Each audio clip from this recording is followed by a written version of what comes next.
Leo tunataka tuhakikishe ya kwamba there is no candidate who will be forced out. Sawa sawa? Umeidhinishwa na chama, umeidhinishwa na IEBC, na wewe you are already clear to run on the 9th of August. Sawa sawa? Ila ako na chama yake ni ODM. Mimi iko na chama yangu UDP. Hakuna mtu atakuja kuniambia chama yangu isisimamishe mtu. Unanielewa? Unanielewa? Mimi najua mbinu zao. Wamejaribu hata Jironga asisimame, lakini niko hapa. Kwa sababu wamezoea wale watu wanatumia kuwagandamiza. Sema kimeumana. Azimio la Umoja One Kenya Alliance has called for a second crisis meeting within 7 days. The first one was called by President Uhuru Kenyatta, and when they attended, oh my God, Uhuru was in Rwanda, Kigali. Raila was left to think about what to do. And this comes in the brink of unprecedented crowd shake by William Samoei Ruto. They are unable to deal with this man. Now, remember, this time round, everything has put into the favor of Raila Odinga. But the crowd is not receptive, and it is receiving and jubilating more on William Ruto. The intelligence and hours as of what the crowd goes for are against. So, this is a strategy. They have realized that it is becoming very hard for Azimio in so many ways. Remember? So things are becoming tough for Raila in 3 fronts. One is his own campaign strategy is not bearing as much fruit as they expected. That boring old song is not attracting many people, and that's not all. Right? Wherever Ruto goes is pulling very huge crowds, and all indicators are that Ruto is a little ahead of Raila.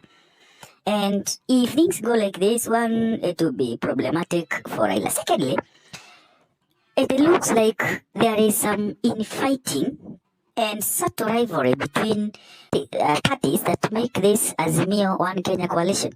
This is compromising the number of MPs that Azimio coalition is likely to have.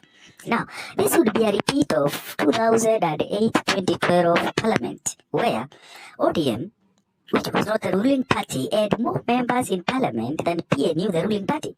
And it was very hard for President Mwai Kibaki to maneuver and manage the country through the parliament. So it never works. So if this happens, then it will mean that even if in one way or the other Raila becomes the president, then it will be very hard for him to run the country well or as he desires, because every legislation will be opposed very hard in parliament, because it looks like Kenya Kwanza, especially the Huda wing, is going to scoop so many seats in parliament, in senate, and in all other legislative organs. So that's why this meeting has been called, and this meeting has been called specifically for zoning, to pick out the candidates that will drop their bid so that they support the strong candidates, so that they increase the number of MPs in Senate and in the National Assembly. That is why this meeting has been called.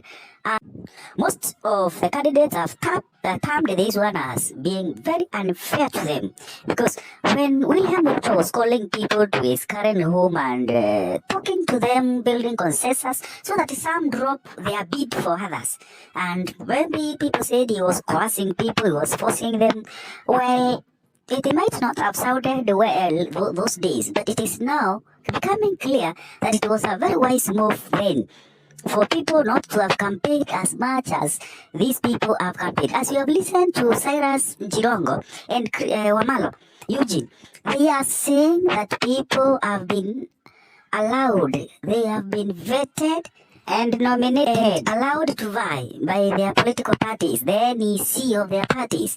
They have been approved by IEBC. They are already on the voters, the ballot paper. Somebody who is already on the ballot paper, you are going to tell them to drop their bid. How now? Anyway, this is Azimio, and they do things the way they want. So today, We are waiting to see who drops the beat. Some have said that they are not going to be sold out. Whether they are told to stop or not, they will still campaign to the ballot because their names are already there in the ballot. But let's wait and see who will be proposed. We will be here to update you. Don't go far. Subscribe. Raila ako na chama yake ni ODM. Mimi iko na chama yangu UDP. Hakuna mtu atakuja kuniambia chama yangu isisimamishe mtu.